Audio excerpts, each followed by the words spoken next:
కొంతమంది జీవితాల్లో ఒక్కొక్కసారి స్పాన్సర్స్ చేసి చదివిస్తారు వేరే వ్యక్తులు. నాకు డబ్బులు వస్తున్నాయి కదా అని చదవకుండా ఉంటే సరి అయిన రెస్పాన్స్ కాదు దానికి. ఎవరో ఒకరు నా కోసం వారు డబ్బులు పంపిస్తున్నారు కాబట్టి నేను చదవగలుగుతున్నాను అని ఇంకా మంచి మార్కులతో చదివినప్పుడు ఆ పంపిన వారికి మీరు చేసిన దాన్ని బట్టి ఎంతో మంచి సాక్ష్యం ఉంటుంది. కృప ద్వారా ఆయనతో నడవడానికి, ఆయనతో మాట్లాడడానికి ఆయన కృపనిచ్చాడని. ఆదామవ్వను సృష్టించినప్పుడు కూడా ఆయనకున్న కోరిక ఏంటి? రోజు కూడా ఆదామవ్వతో వచ్చి నడిచి వారితో మాట్లాడేవాడంట. That should be the goal, that you should be able to walk and talk with God. ఆయన చేసిన త్యాగము, ఆయన రక్తము, ఆయన ప్రాణము విలువ తెలిస్తే, ఇంతగా ఆయన నా కోసము చనిపోయి నన్ను విడిపించిన దేవుని కోసమే నా జీవితము అంకితము, ఆయన కోసమే బ్రతుకుతాను అనే మార్పు రాకపోతే నీ కృప అర్థం కాలేదు. ఈ సంఘం బాగుంది, ఇక్కడ పాపములు అసలు ఏమి అవసరం లేదంటున్నారు అంటే నేను ఇంకా పాపం చేయొచ్చు అనుకొని వస్తుంటే నీ కృప అర్థం కాలేదు.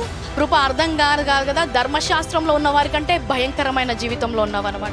దానికంటే రక్షించబడకుండా ఉండడం మంచిది. ఎందుకంటే నీకు యేసుక్రీస్తు అర్థం కాలేదు, ఆయన యొక్క సిలువ అర్థం కాలేదు, ఆయన ప్రాణ విలువ అర్థం కాలేదు, ఆయన ఉచితంగా ఇచ్చిన కృప అర్థం కాలేదు. కృపను వ్యర్థం చేసుకోకూడదు. ఆ కృప ద్వారా ఆయనకు దగ్గరగా వస్తున్నావా, ఇంకా దూరంగా వెళ్తున్నావా? ఈరోజు ఆ కృపను మనం పొందుకున్నప్పుడు మనము ఆయనతో నడుస్తున్నామా, ఆయనతో మాట్లాడుతున్నామా?